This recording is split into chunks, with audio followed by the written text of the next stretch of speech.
Hello, everyone. My name is Chris Gordon. I work with an agency in Philly called Noticed, and today we're going to be going over how to get the most out of your Klaviyo product recommendations. So, before we go over automated product recommendations, let's go over what this could look like if we are hand-picking the products and what we can do in that case.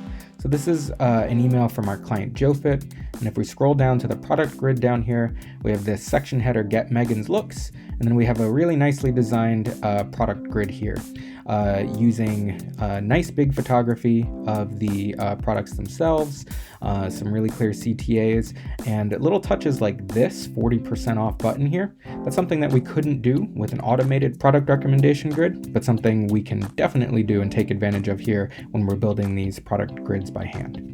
So after seeing those really nicely designed examples there, you might be wondering why you'd ever want to use automated product recommendations. And there are quite a few reasons why. Let's take a look starting here with this data feeds page. So let's see the options that it gives us. We'll look at these categories. We'll come back to those in a sec. But let's look at the ordering. So when we use automated product recommendations, we have the ability to sort by popular, random, or trending. Random is obviously random, but popular versus trending, the difference there is a recency bias is applied to the trending recommendations, which means it's not only what's selling, but what's selling recently that you'll see there. And due to that, you'll usually get a wider variety of product recommendations there. Next, let's look down here at this metric section. So metric specifies the data used to determine popularity and generate personalized recommendations. And that can be based off of ordered product, viewed product, or a blended version of ordered product and viewed product. So just to get you thinking about situations in which you might want to use one of these over the others, ordered product is obviously going to show you your top sellers on the site, so the application is obvious there. But viewed product, let's say you run a bedding company and you sell mattresses, pillows, and sheets. If you go by your ordered product metric, you'd probably only end up seeing the pillows and sheets appear because the mattress is such a more expensive item. So you probably sell a lot more of the pillows and sheets.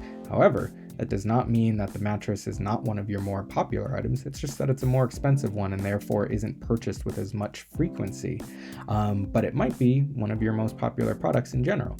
So a viewed product would give you a more accurate representation of how people are actually shopping on the site, even though they're not buying mattresses every day, the way they might be buying the lower priced items.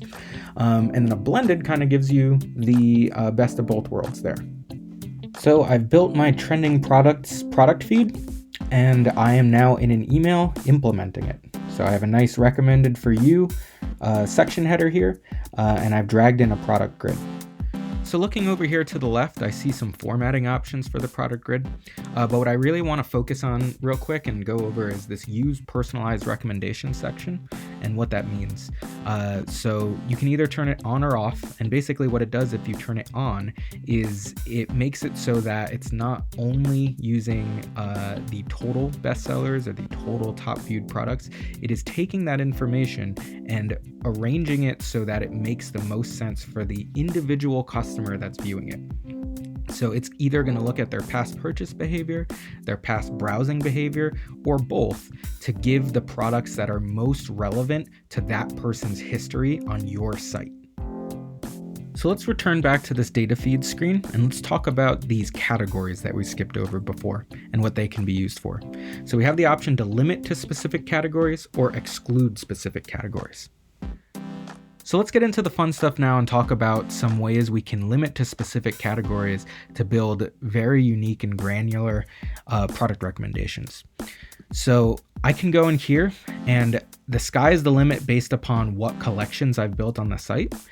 So one of my favorites is to build a collection that contains all of your sale products and use that in a product feed so that at any given time, this product feed will update with the products available on your promotions and clearance page and be able to pull in product recommendations based upon the products in that category. So bringing that back to the personal recommendations, this can not only just show the products in that category and the popular ones in that category, but it can make it so that a customer is seeing the products that are most relevant to them that are also on sale.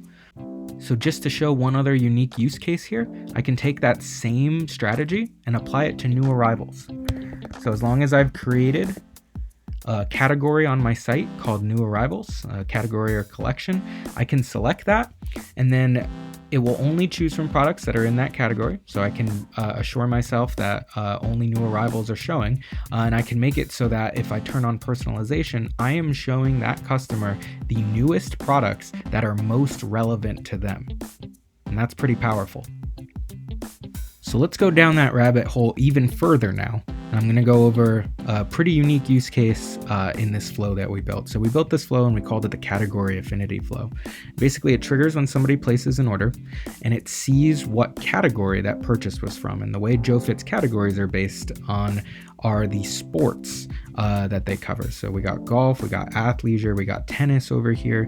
Let's focus on golf real quick though. So if somebody places an order and the collections contains golf, we send this follow-up because we know they are a golfer. We know that they're currently shopping for golf products. So we send this follow-up. We hope you're enjoying your new JoeFit outfit.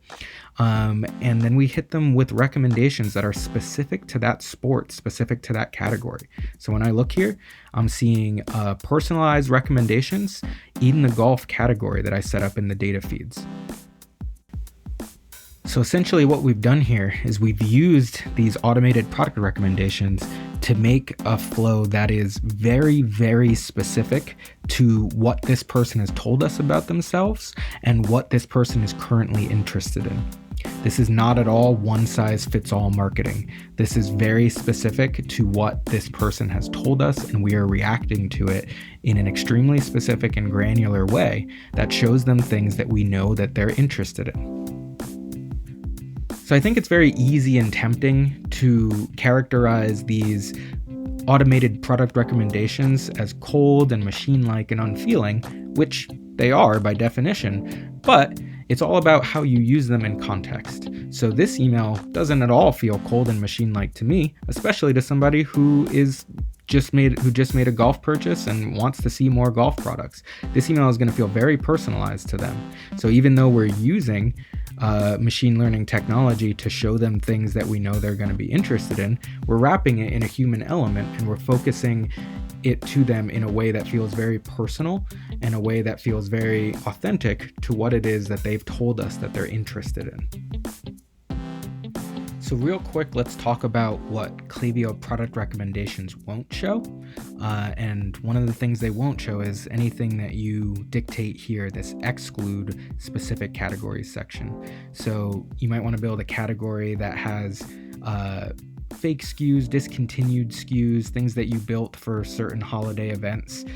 Take all that, put it in a single exclusion collection in Shopify or your store.